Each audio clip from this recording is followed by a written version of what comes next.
So Simple tutorial. Good morning students. Welcome to SST So Simple tutorial. In the previous class we had discussed FCI, MSP, IP, buffer stock, PDS and very briefly about National Food Security Act and Integrated Child Development Services. Today we will discuss three topics. 1. Current status of public distribution system. 2. Advantages of PDS system. And 3. Criticisms of PDS system. Let us begin with the first. By now, you have understood that the public distribution system is a very important step taken by the Government of India towards ensuring food security. The central and state government both share the responsibility of regulating the PDS. What does the central government do? It is responsible for procurement, storage, transportation, and bulk allocation of food grains. What does the state government do? The state governments hold the responsibility for distributing the same to the consumers through the established networks of fair price shops. They are also responsible for identification of family below the poverty line, issue of ration cards, and supervision and monitoring the functioning of fair price shops. So, at the input end is the central government and the output end is the state government. Let us see table 4.3. In the beginning, up to 1992, you can see that the coverage of PDS was universal. That means it was meant for all. There was no discrimination between the poor and the non-poor. But later on, the policy related to PDS was revised to make it more efficient and targeted. In 1992, PDS became Revamped Public Distribution System or PDS.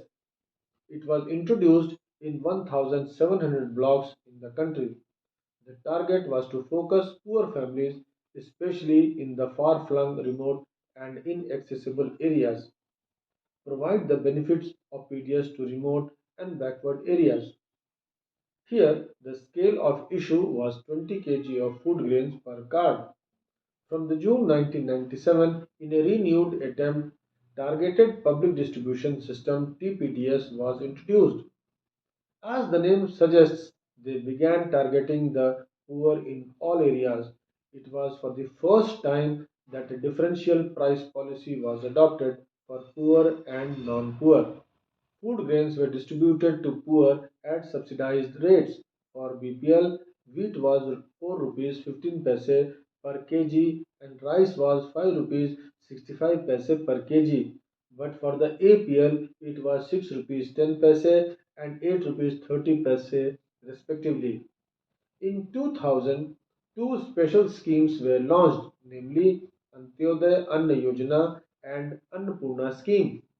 In Antyodaya Anna Yojana, the target group was the poorest of the poor, that means poorest among the BPL families. Under this scheme, 35 kgs of food grains are made available to each eligible family at a highly subsidized price of rupees 2 per kg for wheat and rupees 3 per kg for rice. In Annapurna scheme, the target groups were indigent senior citizen. Indigent means impoverished, unable to afford the basic necessities of life. Besahare, Nirashrit, Deenheen. Here, 10 kg of food grain is given to those eligible aged person absolutely free. The functioning of these two schemes was linked with the existing network of the PDS. Under the National Food Security Act, the terms BPL and APL have been replaced with Priority Households (PHH) and Non-Priority Households. The PHH ration cards means that the holder can procure up to 5 kg of food grains every month per family member at subsidized rates.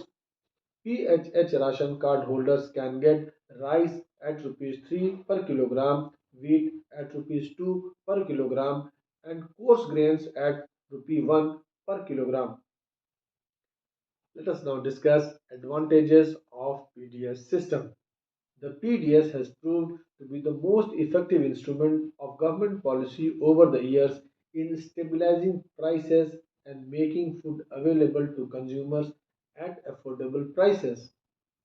It has been instrumental in averting widespread hunger and famine by supplying food from surplus regions of the country to the deficient ones. The system, including the MSP and procurement, has contributed to an increase in food grain production and provided income security to farmers in certain regions. Let us discuss criticisms to the PDS system now. The public distribution system, dear students, face severe criticisms on several grounds. The PDS system has been working for many years, but hunger is still prevailing in the Indian society. Instances of hunger are prevalent despite overflowing granaries. Grains are rotting away here. They are being eaten by rats. FCI godowns are overflowing with grains. In 2014, the stock of wheat and rice with FCI was 65.3 million tons, which was much more than the minimum buffer norms. There is a general consensus that higher level of buffer stocks of grains are very undesirable and can be wasteful. The storage of massive food stocks has been responsible for high carrying costs, in addition to wastage and deterioration in grain quality. Freezing of MSP for 3 years should be considered seriously.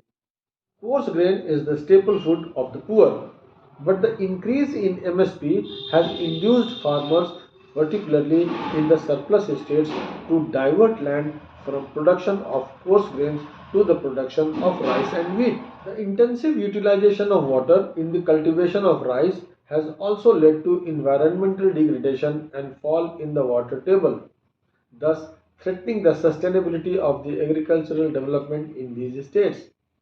Besides, there are a lot of complaints against the PDS dealers and ration shops in the way they function. With this, let me stop here, students. I hope you have understood the topic discussed nicely. Now you read your book. In the next class, we will read. In the next class, we will discuss the role of cooperative societies in food security. Till then, keep reading and have a nice time. Thank you.